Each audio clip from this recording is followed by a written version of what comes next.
KaraokeBooks. Middlemarch. George Eliot.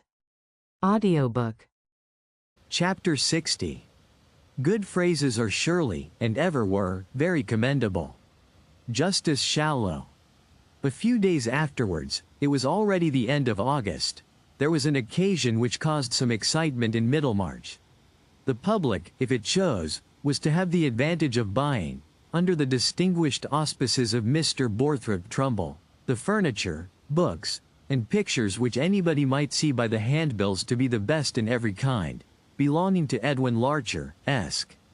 This was not one of the sales indicating the depression of trade. On the contrary, it was due to Mr. Larcher's great success in the carrying business, which warranted his purchase of a mansion near Riverston already furnished in high style by an illustrious spa physician. Furnished indeed with such large framefuls of expensive flesh painting in the dining room, that Mrs. Larcher was nervous until reassured by finding the subjects to be scriptural. Hence the fine opportunity to purchasers which was well pointed out in the handbills of Mr. Borthrop Trumbull, whose acquaintance with the history of art enabled him to state that the hall furniture, to be sold without reserve, comprised a piece of carving by a contemporary of Gibbon's. At Middlemarch in those times a large sale was regarded as a kind of festival. There was a table spread with the best cold eatables, as at a superior funeral, and facilities were offered for that generous drinking of cheerful glasses which might lead to generous and cheerful bidding for undesirable articles. Mr. Larcher's sale was the more attractive in the fine weather because the house stood just at the end of the town, with a garden and stables attached, in that pleasant issue from Middlemarch called the London Road, which was also the road to the new hospital and to Mr. Bulstrode's retired residence, known as the Shrubs. In short, the auction was as good as a fair, and drew all classes with leisure at command. To some, who risked making bids in order simply to raise prices, it was almost equal to betting at the races. The second day, when the best furniture was to be sold, everybody was there. Even Mr. Thesiger, the rector of St. Peter's, had looked in for a short time, wishing to buy the carved table, and had rubbed elbows with Mr. Bambridge and Mr. Horrocks. There was a wreath of Middlemarch ladies accommodated with seats round the large table in the dining room, where Mr. Borthrop Trumbull was mounted with desk and hammer. But the rows chiefly of masculine faces behind were often varied by incomings and outgoings both from the door and the large bow window opening onto the lawn. Everybody, that day did not include Mr. Bulstrode, whose health could not well endure crowds and draughts. But Mrs. Bulstrode had particularly wished to have a certain picture, a supper at Emmaus, attributed in the catalogue to Guido. And at the last moment before the day of the sale Mr. Bulstrode had called at the office of the Pioneer, of which he was now one of the proprietors, to beg of Mr. Ladislaw as a great favor that he would obligingly use his remarkable knowledge of pictures on behalf of Mrs. Bulstrode, and judge of the value of this particular painting.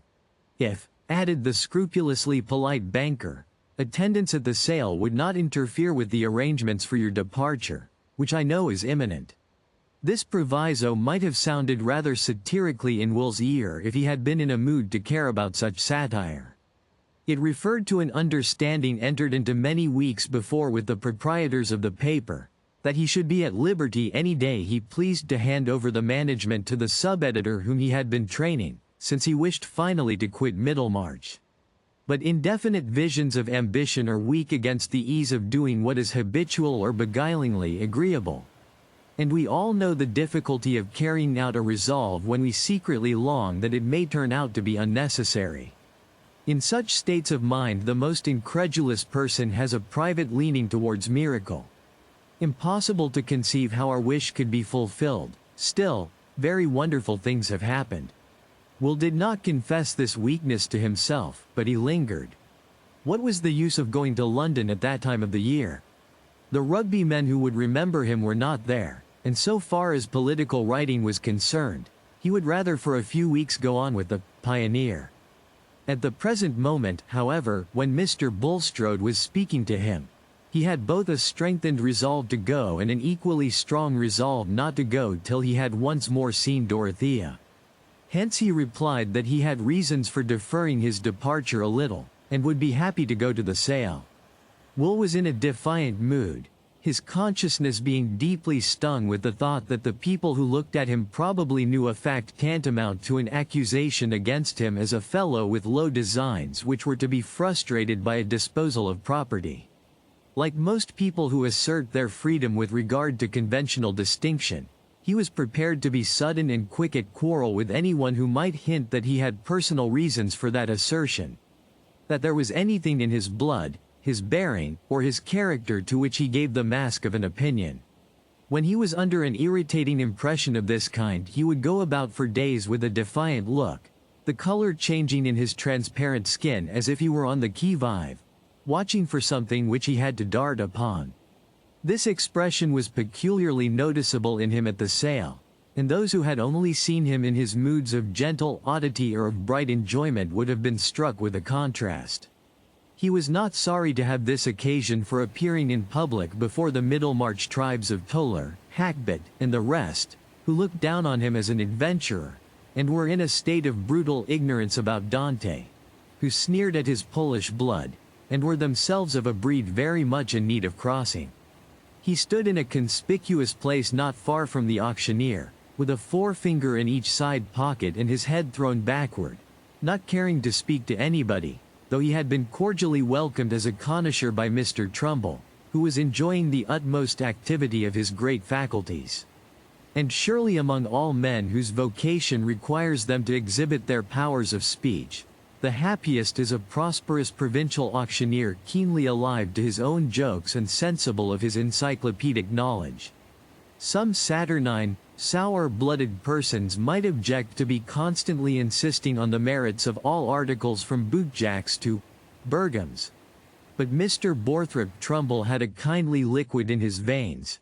He was an admirer by nature, and would have liked to have the universe under his hammer, feeling that it would go at a higher figure for his recommendation. Meanwhile Mrs. Larcher's drawing-room furniture was enough for him. When Will Ladislaw had come in, a second fender, said to have been forgotten in its right place, suddenly claimed the auctioneer's enthusiasm, which he distributed on the equitable principle of praising those things most which were most in need of praise. The fender was of polished steel, with much lancet-shaped open work and a sharp edge. "Now, ladies," said he, "I shall appeal to you. Here is a fender which at any other sale would hardly be offered without reserve, being, as I may say, for quality of steel and quaintness of design, a kind of thing." Here Mr. Trumbull dropped his voice and became slightly nasal, trimming his outlines with his left finger. "That might not fall in with ordinary tastes. Allow me to tell you that by and by this style of workmanship will be the only one in vogue. Half a crown, you said? Thank you, going at half a crown, this characteristic fender.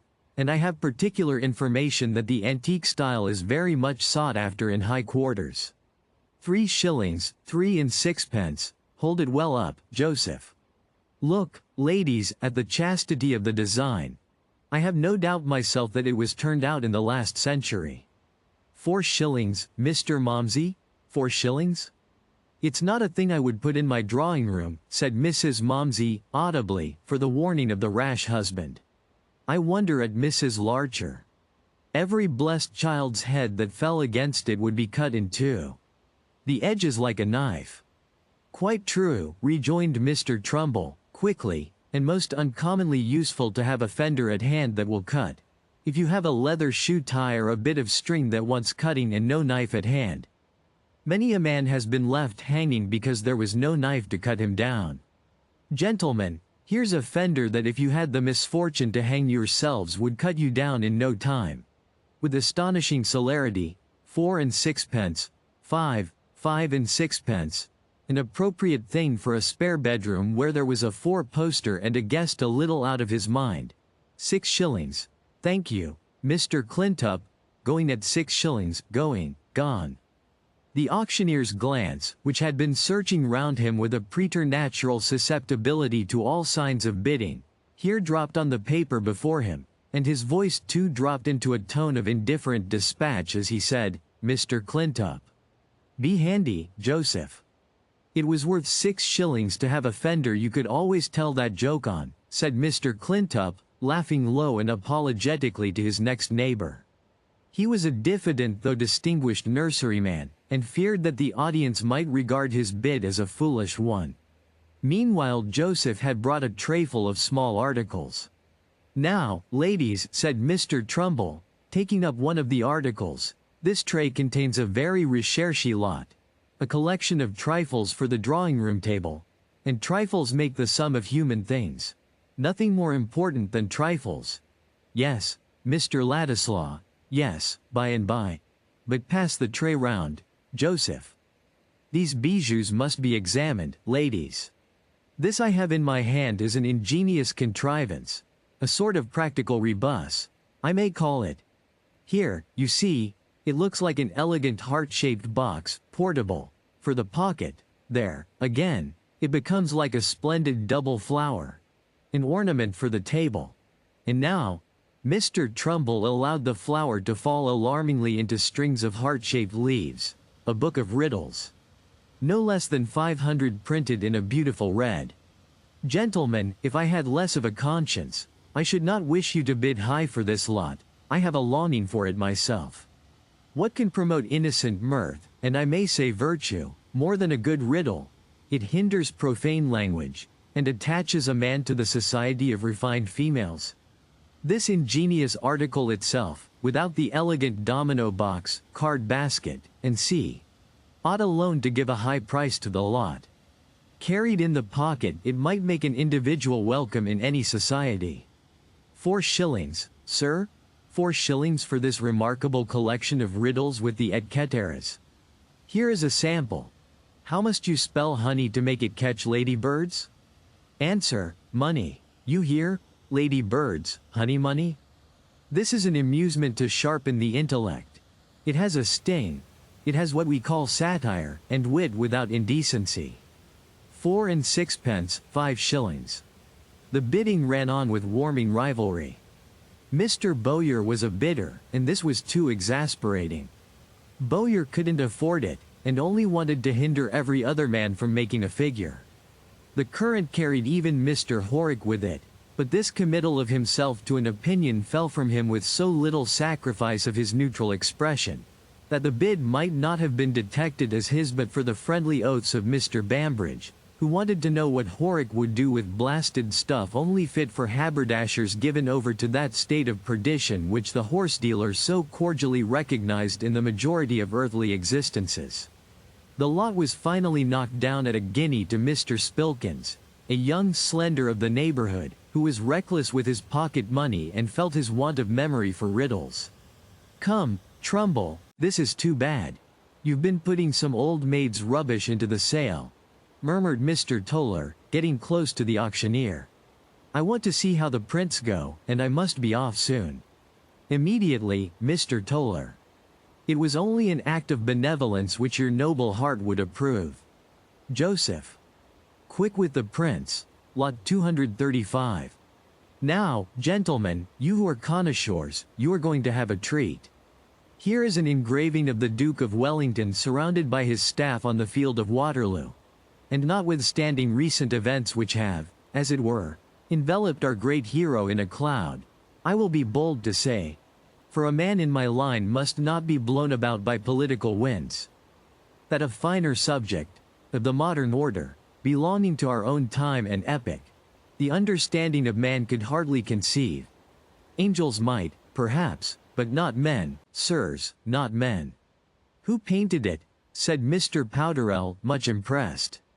"It is approved before the letter, Mr. Powderell.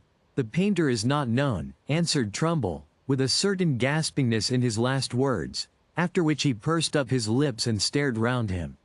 "I'll bid £1," said Mr. Powderell, in a tone of resolved emotion, as of a man ready to put himself in the breach. Whether from awe or pity, nobody raised the price on him. Next came 2 Dutch prints which Mr. Toller had been eager for, and after he had secured them he went away. Other prints, and afterwards some paintings, were sold to leading Middlemarchers who had come with a special desire for them, and there was a more active movement of the audience in and out. Some, who had bought what they wanted, going away, others coming in either quite newly or from a temporary visit to the refreshments which were spread under the marquee on the lawn.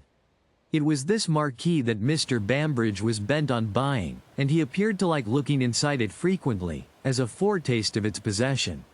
On the last occasion of his return from it he was observed to bring with him a new companion, a stranger to Mr. Trumbull and everyone else, whose appearance, however, led to the supposition that he might be a relative of the horse dealer's, also given to indulgence.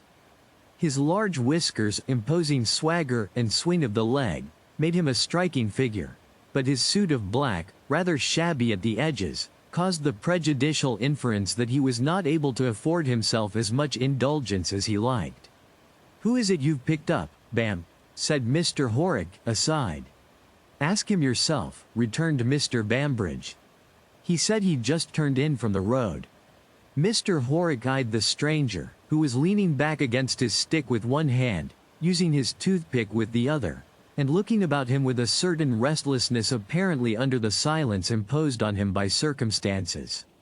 At length the supper at Emmaus was brought forward, to Will's immense relief, for he was getting so tired of the proceedings that he had drawn back a little and leaned his shoulder against the wall just behind the auctioneer.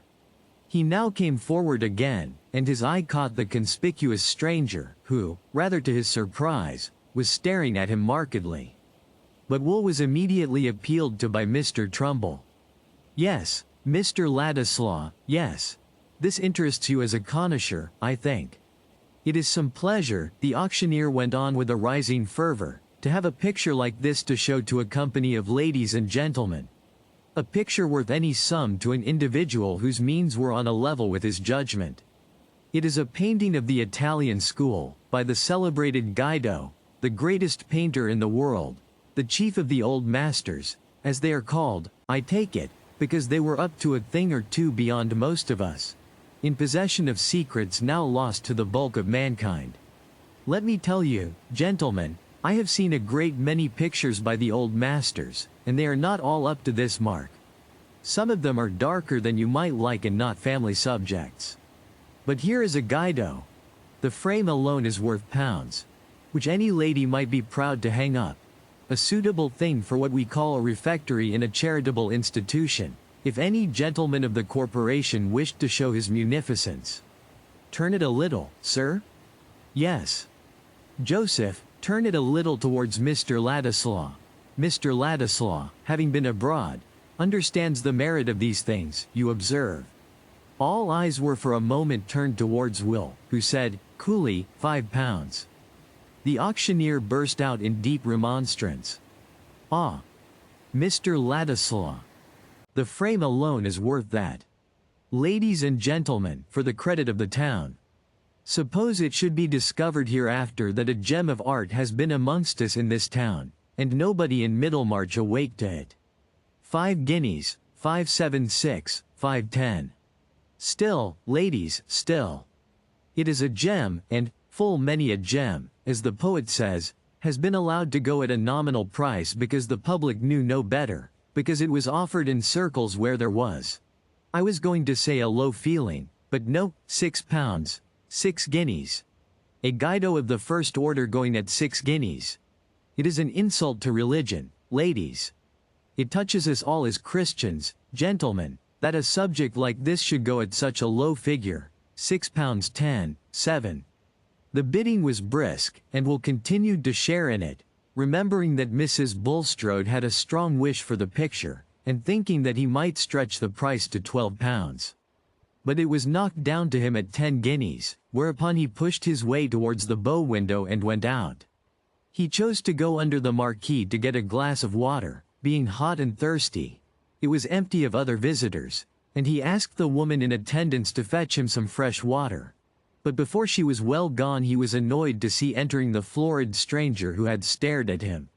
It struck Will at this moment that the man might be one of those political parasitic insects of the bloated kind who had once or twice claimed acquaintance with him as having heard him speak on the reform question, and who might think of getting a shilling by news. In this light his person, already rather heating to behold on a summer's day, appeared the more disagreeable, and Will, half seated on the elbow of a garden chair, turned his eyes carefully away from the comber. But this signified little to our acquaintance Mr. Raffles, who never hesitated to thrust himself on unwilling observation, if it suited his purpose to do so. He moved a step or two till he was in front of Will, and said with full-mouthed haste, "Excuse me, Mr. Ladislaw, was your mother's name Sarah Dunkirk?" Will, starting to his feet, moved backward a step, frowning, and saying with some fierceness, "Yes, sir, it was." "And what is that to you?" It was in Will's nature that the first spark it threw out was a direct answer of the question and a challenge of the consequences. To have said, "What is that to you?" in the first instance, would have seemed like shuffling, as if he minded who knew anything about his origin. Raffles on his side had not the same eagerness for a collision which was implied in Ladislaw's threatening air. The slim young fellow with his girl's complexion looked like a tiger cat ready to spring on him. Under such circumstances Mr. Raffles's pleasure in annoying his company was kept in abeyance. "No offense, my good sir, no offense. I only remember your mother, knew her when she was a girl. But it is your father that you feature, sir. I had the pleasure of seeing your father too." "Parents alive, Mr. Ladislaw?" "No," thundered Will, in the same attitude as before. "Should be glad to do you a service, Mr. Ladislaw, by Jove, I should. Hope to meet again." Hereupon Raffles, who had lifted his hat with the last words, turned himself round with a swing of his leg and walked away. Will looked after him a moment, and could see that he did not re-enter the auction room, but appeared to be walking towards the road. For an instant he thought that he had been foolish not to let the man go on talking, but no. On the whole he preferred doing without knowledge from that source. Later in the evening, however, Raffles overtook him in the street, and appearing either to have forgotten the roughness of his former reception or to intend avenging it by a forgiving familiarity, greeted him jovially and walked by his side, remarking at first on the pleasantness of the town and neighborhood. Will suspected that the man had been drinking and was considering how to shake him off when Raffles said, "I've been abroad myself, Mr. Ladislaw. I've seen the world. Used to parlez-vous a little. It was at Boulogne I saw your father. A most uncommon likeness you are of him, by Jove. Mouth, nose, eyes, hair turned off your brow just like his, a little in the foreign style. John Bull doesn't do much of that. But your father was very ill when I saw him. Lord, Lord. Hands you might see through. You were a small youngster then. Did he get well?" "No," said Will, curtly. "Ah. Well. I've often wondered what became of your mother. She ran away from her friends when she was a young lass, a proud-spirited lass, and pretty, by Jove. I knew the reason why she ran away," said Raffles, winking slowly as he looked sideways at Will. "You know nothing dishonorable of her, sir," said Will, turning on him rather savagely. But Mr. Raffles just now was not sensitive to shades of manner. "Not a bit," said he, tossing his head decisively. "She was a little too honorable to like her friends, that was it." Here Raffles again winked slowly. "Lord bless you, I knew all about him. A little in what you may call the respectable thieving line. The high style of receiving house. None of your holes and corners, first rate. Slap up shop, high profits and no mistake. But Lord! Sarah would have known nothing about it. A dashing young lady she was, fine boarding school, fit for a lord's wife, only Archie Duncan threw it at her out of spite, because she would have nothing to do with him. And so she ran away from the whole concern. I travelled for him, sir, in a gentlemanly way, at a high salary. They didn't mind her running away at first, godly folks, sir, very godly, and she was for the stage. The son was alive then, and the daughter was at a discount. Hello. Here we are at the Blue Bowl. What do you say, Mr. Ladislaw, shall we turn in and have a glass?" "No, I must say good evening," said Will, dashing up a passage which led into Lowick Gate, and almost running to get out of Raffles's reach. He walked a long while on the Lowick road away from the town, glad of the starlit darkness when it came. He felt as if he had had dirt cast on him amidst shouts of scorn. There was this to confirm the fellow's statement, that his mother never would tell him the reason why she had run away from her family. Well, what was he, Wladislaw, the worse, supposing the truth about that family to be the ugliest? His mother had braved hardship in order to separate herself from it. But if Dorothea's friends had known this story, if the Chethams had known it, they would have had a fine color to give their suspicions a welcome ground for thinking him unfit to come near her. However, let them suspect what they pleased, they would find themselves in the wrong. They would find out that the blood in his veins was as free from the taint of meanness as theirs. If you liked what you heard, please subscribe to the channel.